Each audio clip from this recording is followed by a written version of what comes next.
All right, Mr. Philosopher, let's talk about how to handle disagreements. Let's talk about the idea that there are differences of opinion out there, obviously different perspectives, and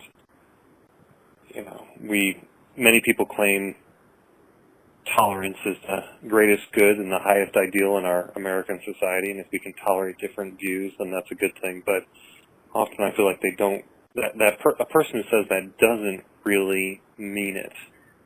If by tolerance they mean the real and true allowance of different views, different opinions. Instead, they only want to allow certain opinions.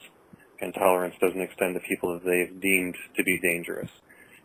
So philosophically, I think the value of a philosopher is the ability to separate some of their emotion from a rational discourse and be able to address the issues and topics and concepts in a deliberative and precise manner.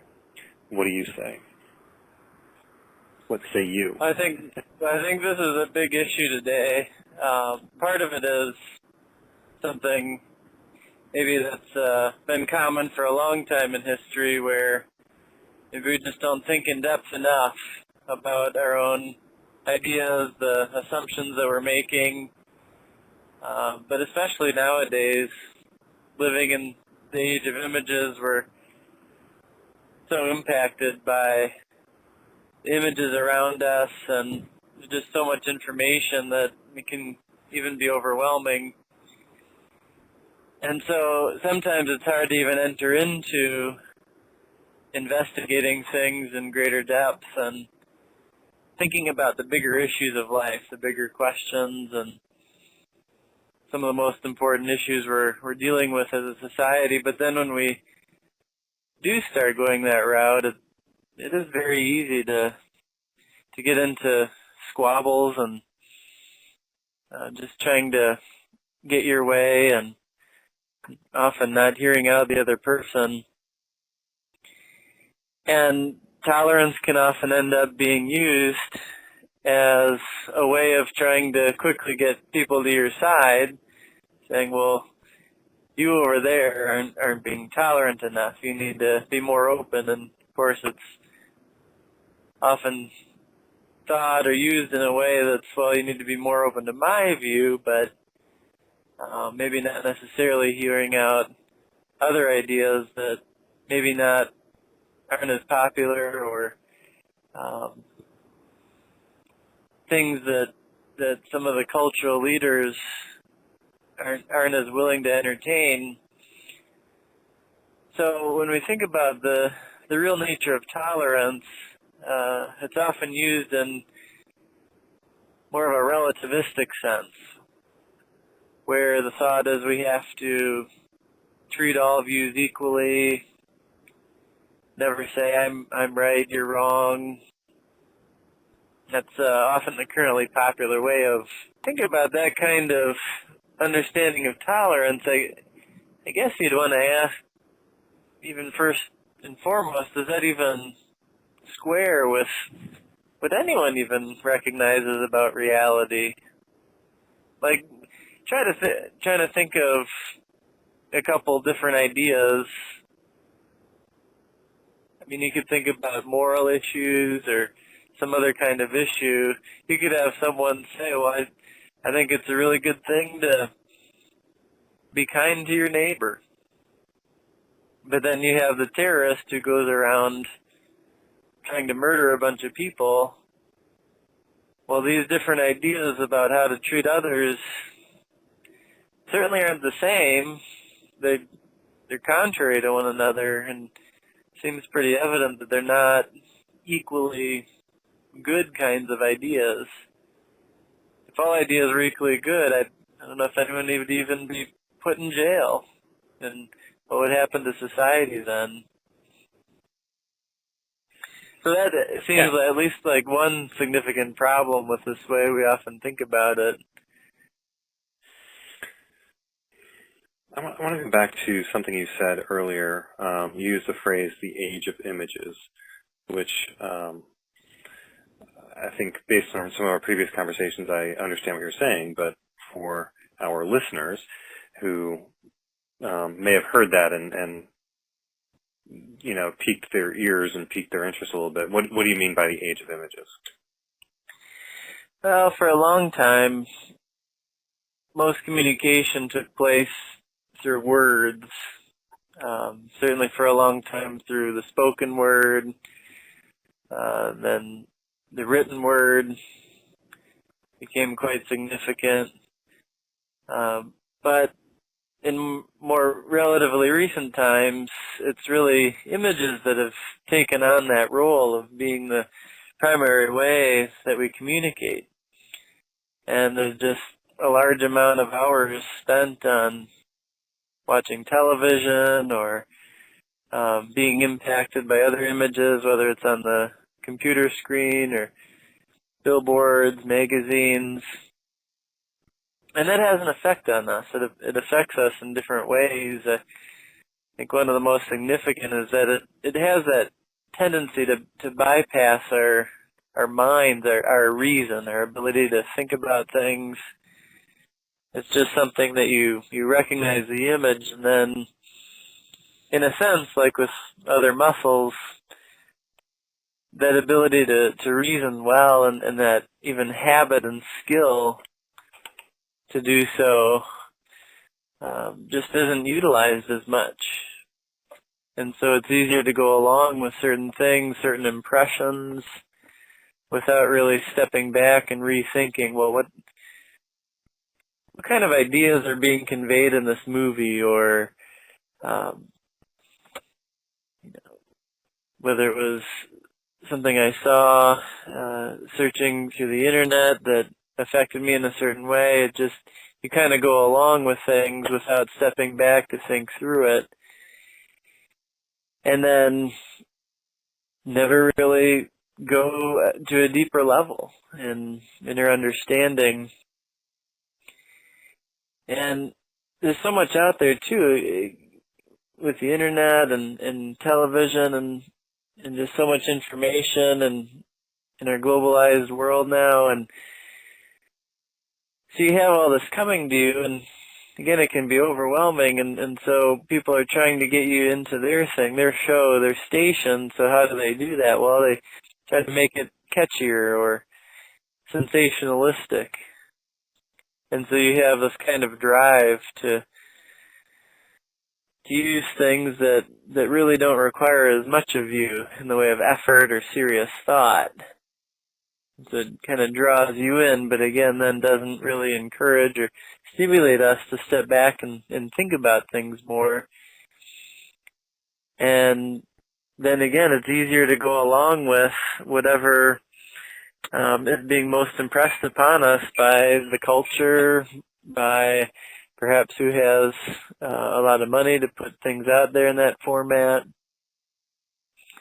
instead of just thinking about things reasonably and working through things in a kind of logical or systematic way.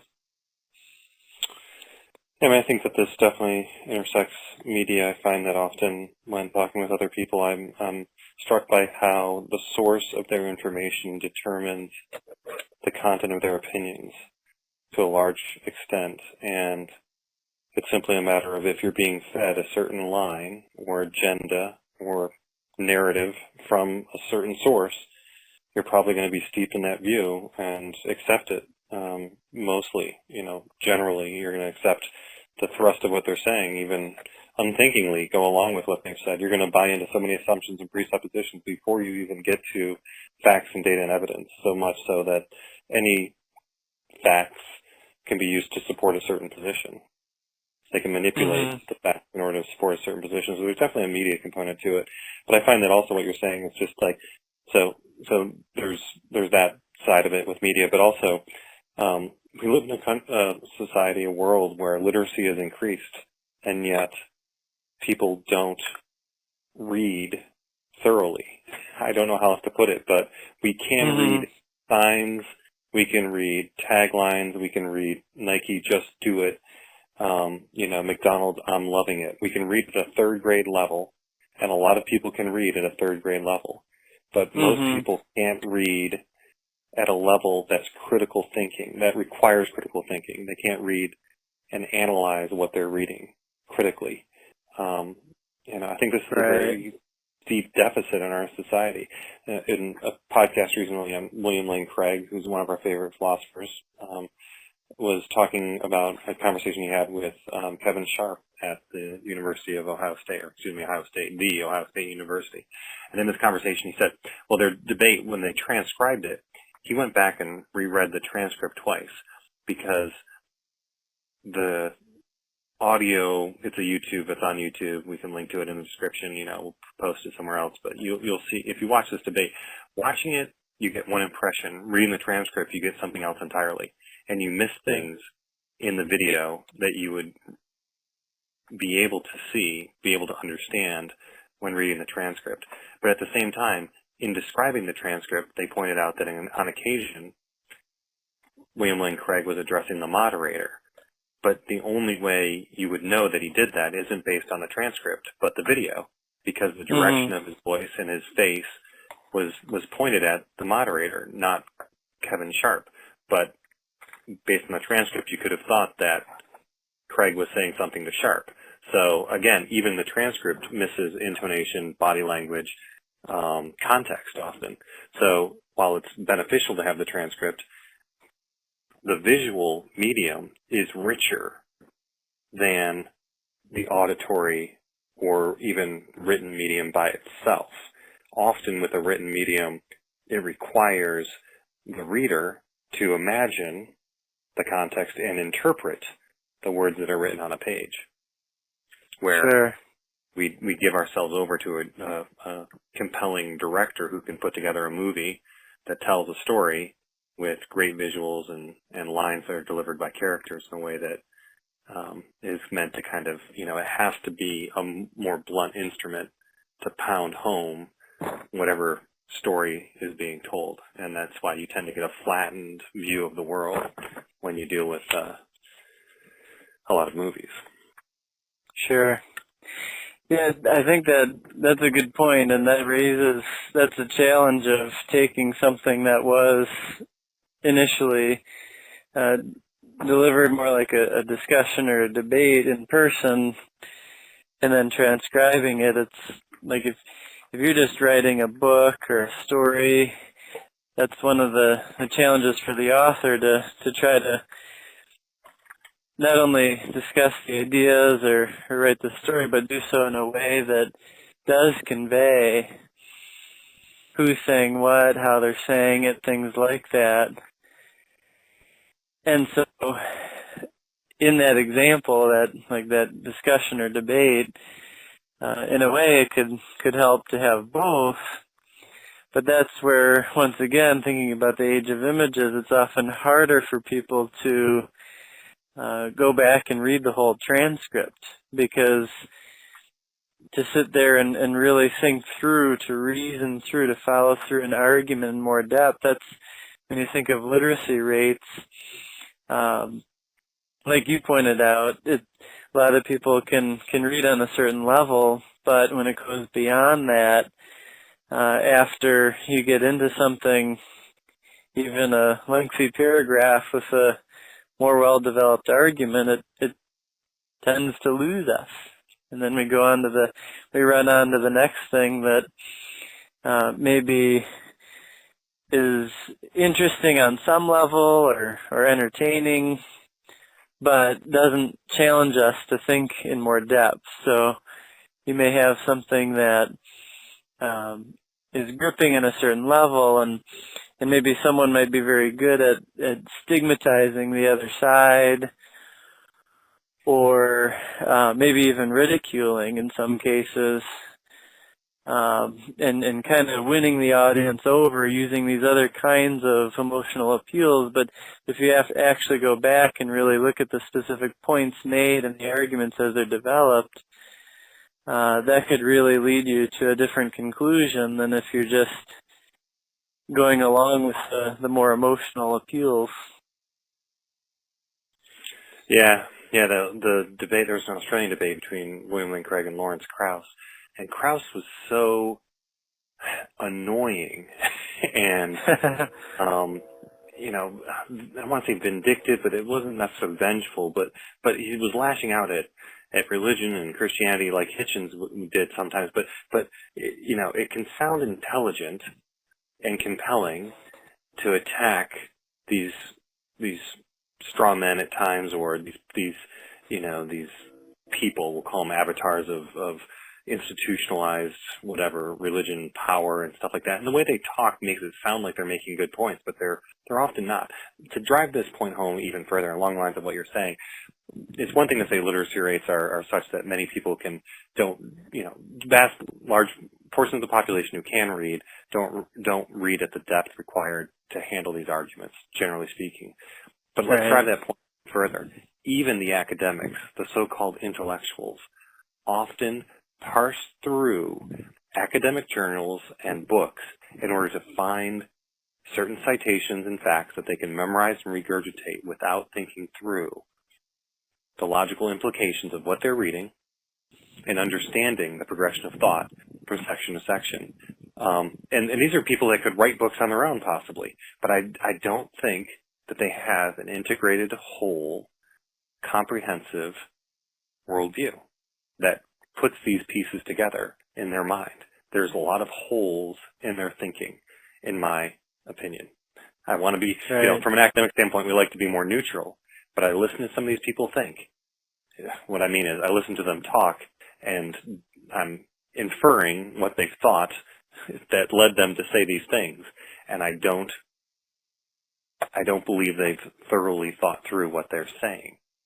It seems light, it seems weak, it seems petty at times. Yeah, like you said, again, they're trying to manipulate and persuade people to their way of thinking. Almost, again, verbally twisting people's arms, not engaging them as thinking human beings, but instead just trying to entice them with candy. Again, verbal candy. There's words and phrases they can use that are just meant to tap into hit emotional chords without. I think they're intentionally avoiding, and this is what our media culture has done. They've intentionally avoided making statements that, if analyzed, or they either intentionally avoid making statements that can be analyzed, or they blow through statements that should be analyzed with the strict intention of influencing the way people think by making them a more emotional appeal. And that's what the images do. Right. Yeah, that's a good point. I think that really points all of us back to the importance of thinking through our own intentions. What are my intentions? Is it just to come into something to kind of further whatever it is that's been impressed on me, or to win the argument, or is it to really think through carefully, seriously, and on a deep level, what actually is true? And we have these public discussions and debates that go on, and that's important.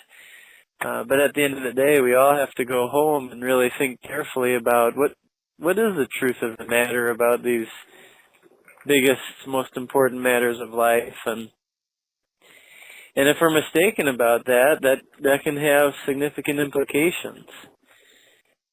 And so we really need to look back at our own intentions, whether that's something where we are really interested in getting at the truth of the matter, even if it might conflict with our initial thoughts or maybe what we want to be true, or whether we are just maybe being prideful or arrogant, or just wanting to win the day, or go along with maybe just a certain line that doesn't require as much of us.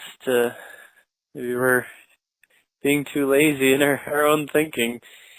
And that's, in a way, even in philosophy, you can kind of treat it more like a job where, okay, I've worked a lot in this specific area.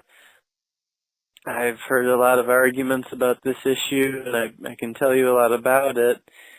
But this is just kind of what I'm doing as a job.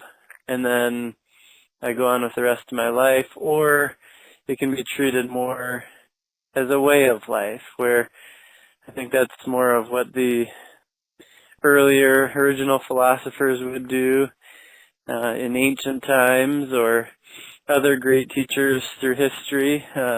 Certainly, the greatest of which, Jesus himself, really making this a way of life, to not just take certain things for granted, but think through it on a deeper level and encourage others in their journey and understanding of what's actually good and true.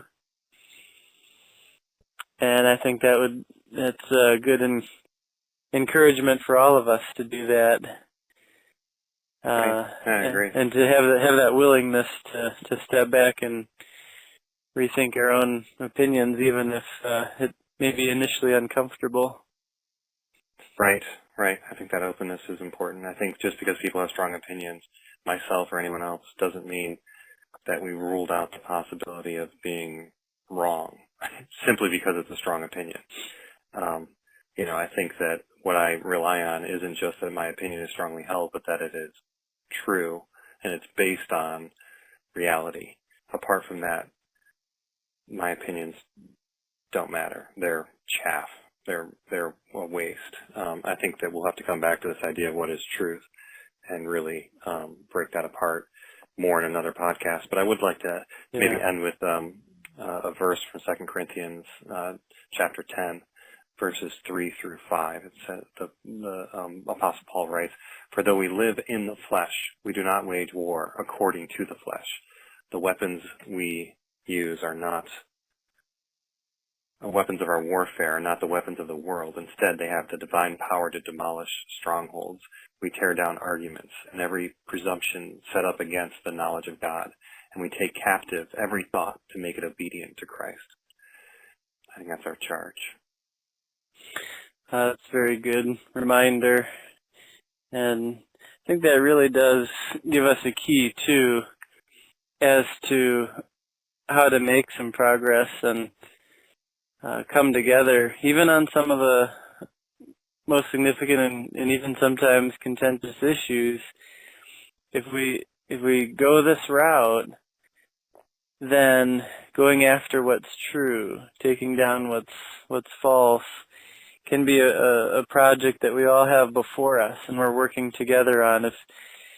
If I've made a mistake in my thinking, you can point that out, and that's going to help me. Or if I notice something that may be an error and something that you've raised in your ideas or your arguments, I can point that out, and we have that openness and willingness to do so. And that can be a common pursuit that we're all after, regardless of our initial starting point. So that can actually be a way of taking these things that are often so heated in our culture and turning it around to bring us together and really grow in our thinking, and as you pointed out, to really understand the true knowledge of reality and of God himself, and what it is that Jesus taught, and how he helped us to understand it.